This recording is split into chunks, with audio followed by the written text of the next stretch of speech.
بديع السماوات والأرض أَنَّى يَكُونُ لَهُ وَلَدٌ وَلَمْ تَكُنْ لَهُ صَاحِبَةٌ وَخَلَقَ كُلَّ شَيْءٍ وَهُوَ بِكُلِّ شَيْءٍ عَلِيمٌ۔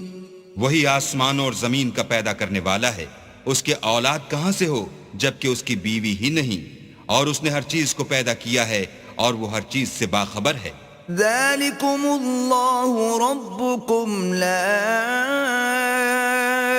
إِلَٰهَ إِلَّا هُوَ خَالِقُ كُلِّ شَيْءٍ فَاعْبُدُوهُ وَهُوَ عَلَى كُلِّ شَيْءٍ وَكِيلٌ۔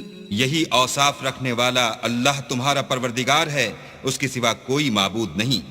وہی ہر چیز کا پیدا کرنے والا ہے، تو اسی کی عبادت کرو، اور وہ ہر چیز کا نگراں ہے۔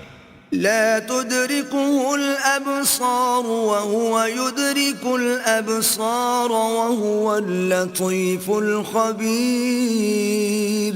وہ ایسا ہے کہ نگاہیں اس کا ادراک نہیں کر سکتی، اور وہ نگاہوں کا ادراک کر سکتا ہے، اور وہ بھید جاننے والا خبردار ہے۔ قد جاءكم بصائر من ربكم فمن أبصر فلنفسه ومن عمي فعليها وما أنا عليكم بحفيظ۔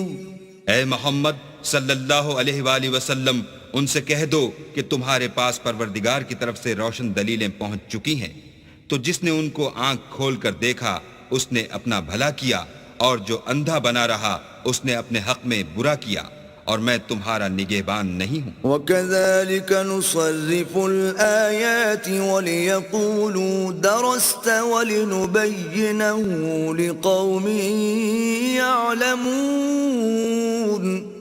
اور ہم اسی طرح اپنی آیتیں پھیر پھیر کر بیان کرتے ہیں تاکہ کافر یہ نہ کہیں کہ تم یہ باتیں اہل کتاب سے سیکھے ہوئے ہو، اور تاکہ سمجھنے والے لوگوں کے لیے تشریح کر دیں۔